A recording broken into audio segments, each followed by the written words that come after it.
গণতান্ত্রিক রাষ্ট্রে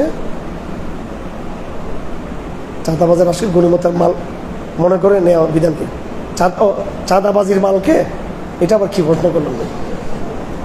গণিমতের মাল হচ্ছে জালেমের মাল, যদি সে জুলুম করে নিয়ে থাকে আপনার থেকে কি করছে, জুলুম করে নিয়ে থাকে, তো এটাকে বলা হয় দার্ক, অর্থাৎ হকটাকে পেয়ে যাওয়া। ও আমার মোবাইল নিয়ে ফেলছে, আমি আমার এই সমপরিমাণ মোবাইল মূল্যে তার বাড়ি থেকে তার কি করতে পারবো, জিনিস নিয়ে ফেলতে পারবো। ঠিক আছে, এখন আমাদের মামলাতে যতগুলো টাকা খরচ হয়েছে এগুলো এই দায়িত্বে যারা আছে এবং যারা যারা করেছে এগুলো পুরো অধিকার রাখি ক্ষতিপূরণ দিতে হবে আমাদের।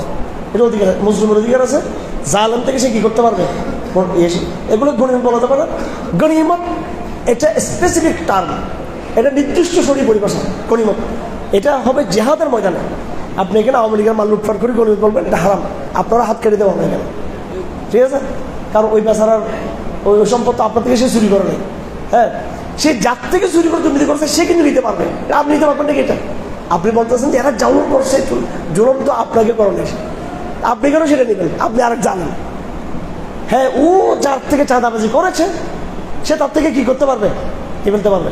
আর এটাকে গণিমত বলা হবে না, এটাকে বলা হয় অধিকার ফিরিয়ে পাওয়া। এটা দার্ক বলা হয়, আমি পেয়ে গেছি, আমি হাসিল করছি, হাসিল করা বলা হয় ফেকের পরিভাষা। তার বুঝতে হবে গণিমত একটা শরীর পরিভাষা, এটা ভিন্ন জিনিস।